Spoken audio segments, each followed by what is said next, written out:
3 సీజన్లే నేను big boss చూడబట్టి. ఎవరెవరు తెలుసమ్మా నీకు 3 సీజన్లోనే? వాళ్ళ పేరు ఇప్పుడు వరకు గుర్తు లేకుండా ఏంటంటే మన పిల్లాడు రైతుకు ఆ పిల్లని గుర్తు, ఇంకా వాళ్ళు సీరియల్లో ఉంటారు చూడు వాళ్ళు కూడా గుర్తు, వాళ్ళ పేర్లు అప్పుడప్పుడు గుర్తు కానీ అన్ని మర్చిపోయినా. మీరు చూస్తారా అంకుల్ ఇప్పుడు? ఫస్ట్ సీజన్ లా నీలేక ఉన్నాడు కానీ నీవే అని నాకు అర్థం లేదు కదా బిడ్డ. చూసారా? వచ్చినప్పటి నుంచి చూస్తాం కదా, చీరలు అయిపోయినాక బిగ్ బాస్ వస్తుండే అప్పుడు. మీ అబ్బాయి వెళ్తాడు బిగ్ బాస్ లోకి, మీకు బిగ్ బాస్ లో మా అబ్బాయి ఉంటాడని మీరు ఎప్పుడైనా అనుకున్నారా? అనుకోలేదు నాన్న, అనుకోలేదు, ఎప్పుడు అనుకోలే. కానీ ఆ దేవుడు అనేది ఆయన మీద కూర్చున్నాడు. దేవుడు అనేది కనకరిచ్చిండు, సార్ పిలిచిండు, నాగార్జున సార్ పిలిచిండు, Big Boss team Big Boss team పిలిచింది, ఇంకా వెళ్ళిండు. ఇంకా మంచిగానే ఉండరు, మంచిగానే చేస్తున్నారు. కానీ ఏంటంటే ఒక్కొక్కసారి ఉల్టా ఫుల్టా సార్ అన్నట్ల ఉల్టా ఫుల్టా సీజన్ 7 ఉల్టా ఫుల్టా అవుతుంది. ఎప్పుడు వెళ్తున్నట్టు మీకు చెప్పాడా? ముందే చెప్పాడా? చెప్పలేదు మాకు, మాకు కలిసి కూడా పోలేడు. మాకు చాలా మిస్ అయిండు. నాకు నేను వస్తాను అంటే కూడా నేను ఇయ్యాలి వెళ్ళిపోతున్నాను, ఇంకా మీరు వస్తే కూడా మిమ్మల్ని గేట్ బయట వస్తారన్నాడు.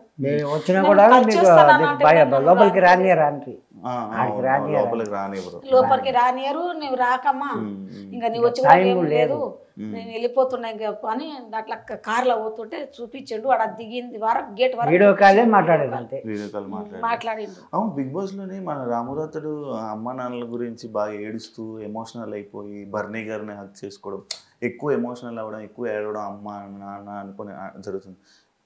అంటే ఎక్కువ రోజులు మీరు అంటే దూరం ఎప్పుడు ఎక్కువ రోజులు ఉండలేదా? లేదు నాన్న, మేము పూనా బొంబాయికి వెళ్ళినా కూడా నెలకు ఒకసారి 15 రోజులకు ఒకసారి వచ్చేటోళ్ళం. ఆయనకు అక్కడ పిలుచుకున్నాం, నా పిల్లలకు అక్కడ తోలుకపోము. ఇంకా మేము కూడా ఇక్కడికి వచ్చి ఒక 2 నెలలు 3 నెలలు ఉండి వాళ్ళకి మంచిగా చెడ్డగా చేసి వెళ్ళిపోతుంటేమి, మళ్ళీ వస్తుంటేమి, ఫోన్లో మాట్లాడుకుంటుంటేమి రోజు. అప్పుడు తోలుతా అయితే ఫోన్ లేకుండే, ఒక 20 ఏళ్ళ ఫోన్లు, 20 ఏళ్ళ ఫోన్లు వచ్చి ల్యాండ్ ఫోన్ లో మాట్లాడుకుంటుంటుంది. ఇంకా మంచిగానే నా పిల్లలకు ఏమి తక్కువ చేయలేను, నేను కూడా కష్టం చేసి నా పిల్లలకు మంచిగా పెట్టుకున్నా. ఎవరింటి ముందల చేయి దాపకుండా పెట్టుకున్నా నేను. ఎవరింటి ముందల పోలేరు నా పిల్లలకి, ఏమి తక్కువ కానియలేదు. నా పానానికి కుదబెట్టుకున్నా, వాళ్ళకి తెచ్చి పెట్టిన. అంత మంచిగా పెట్టుకున్నా. నా పిల్లలకు ఒక్క దెబ్బ కొట్టలేను, ఇంతవరకు ఒక్క మాట అనలేను నేను. వాళ్ళు అంటుంటే నా ఉండబుద్ధి అయితలేదు నాకు. నేను అది నాకు తెలిసిటే వెళ్ళిపోతుంటే ఆడికి అని అనిపిస్తుంది. కానీ ఇక ఎందుకంటే మనం పోయినాము, గెలిచి రావాలి, దాంట్లో సాధించి రావాలి. ఏంటంటే వాళ్ళు తిట్టినా కూడా ఒక మాట దాచుకునాలి. మనం దాచుకొని మన పని మనం చేసుకొని రావాలి. మనం పోయినామా, గెలిచినామా, ఆట ఆడినామా, అంతే. ఇది మనది. వేరేతో మనకేం అవసరం, ఏం అవసరం లేదు. మాట్లాడమంటే మాట్లాడాలి, లేకుంటే లేదు అనాలి, అంతే. వాళ్ళకన్నా మనం ఏం తక్కువ కాదు కదా. వాళ్ళు అంతే వచ్చిండ్రు, ఈయన కూడా అంతే పోయిండు కదా. వాళ్ళు ఫేమస్ అయ్యే పోయిండ్రు, వీళ్ళు కూడా ఫేమస్ అయ్యే పోయిండ్రు. ఇక ఆయనకు వాళ్ళకేం తేడా ఉంటది? తేడా లేకుంటది కదా. తేడా లేకుంటే నేనేమంటున్నట్టే, ఇప్పుడు నీవు ఇప్పుడు తిట్టినావు అనుకో, జరసేపటికి ఏంది నాన్న, ఏంది నా అక్క, ఏంది చెల్లె అని మాట్లాడుకున్నాలి. కానీ నీ మూతి వంకగా తిప్పగితే ఇంకెట్లే, ఏం లెక్క నాది, తిప్పకూడదు కదా. అది బాధ అనిపిస్తుంది. మాట్లాడుతుంటే మీనవాడి మాట్లాడుతుంటే, రాము మీనవాడి మాట్లాడుతుంటే కూడా అది ఇది చేసుకుంటారు. అబ్బాయి సైలెంట్ ఉన్నాడమ్మా, సైలెంట్ ఉంటాడు. ఏంటంటే ఆయనకు గొడవ వద్దు అంటాడు.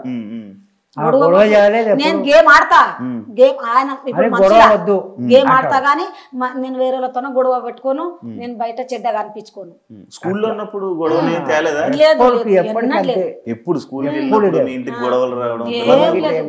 లేదు. నా పిల్లలు అందరు అట్లే,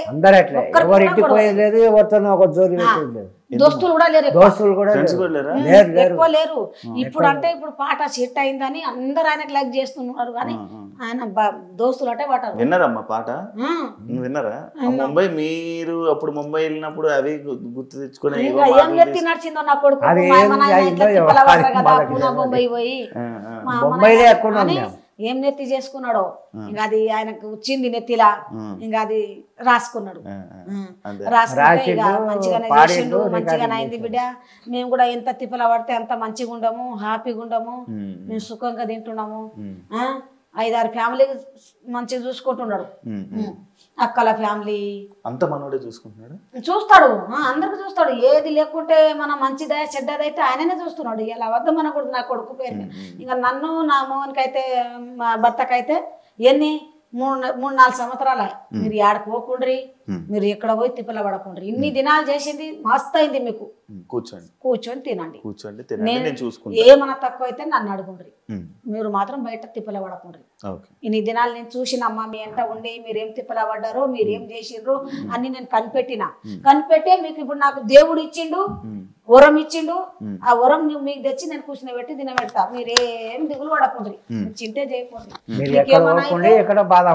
మీ కాలుల ముందు నాటే నోటితోనే తీస్తా అంటాడు, నాలుకతోనే తీస్తా అంటాడు మమ్మల్ని. అందరికి అట్టే, అక్క చెల్లెళ్ళకైనా అంతే, వాళ్ళ పిన్నులకైనా అంతే, వాళ్ళ మామూలకైనా అంతే. మా అమ్మ ఉంది, మా అమ్మ కూడా అంతే, వాళ్ళ నాయనమ్మ ఉంది, ఆయమ్మ కూడా అంతే. అమ్మ నువ్వు ఇప్పుడు ఇన్ని దినాలు మా నాయనకు అందరికి నువ్వు బాగా చూసినావు, నువ్వు చేసినావు, నీ కష్టం చేసినావు, ఇంతవరకు తెచ్చినావు, మేమున్నామని మేమున్నాం, కానీ నీవు తిప్పలవాడకు నాయనమ్మ అని వాళ్ళ నాయనమ్మకి అంటాడు. ఇప్పుడు ముగ్గురే నాకు 3 కొడుకులు, 2 బిడ్డలు. మొత్తం పిల్లలే ఉన్నారు. తోలుతట్టు నుంచే పిల్లలు బిడ్డ. నా ఇంట్లో మస్తు అల్లరి కలరే ఉంటది, నా ఇంట్లో కల ఉంటది నా ఇల్లు.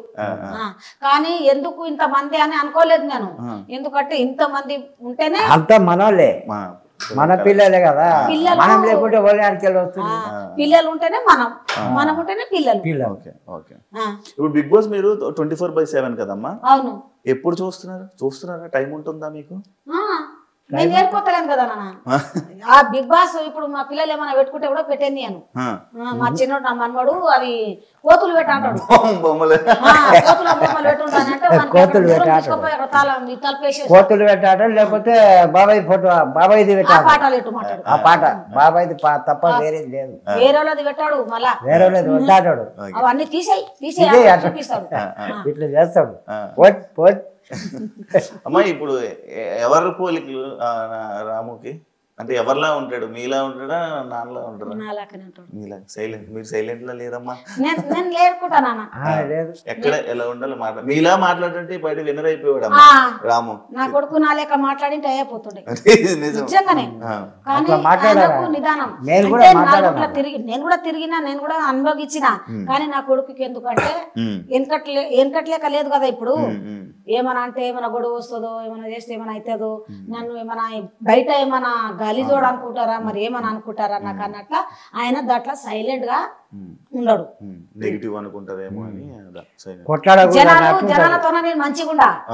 లోపట ఇవన్నీ జరిగితే రూమ్ లోపలికి పోయిండు, ఏమి ఇట్లా చేస్తున్నాడు వీడు, మంచోడు కాదు రాము, బయట మంచిగా ఉండే కాదు, లోపలికి పోయి ఏం చేస్తున్నాడు అని అనుకుంటారని ఆయన మనసులో పెట్టుకొని ఆయన సైలెంట్ గా ఉంటాడు. కానీ ఈడ ఆయన కూడా మన బయట కూడా ఎవరితోనా గొడవ పెట్టుకోడు, ఎవరితోనా ఏమన్నాడు,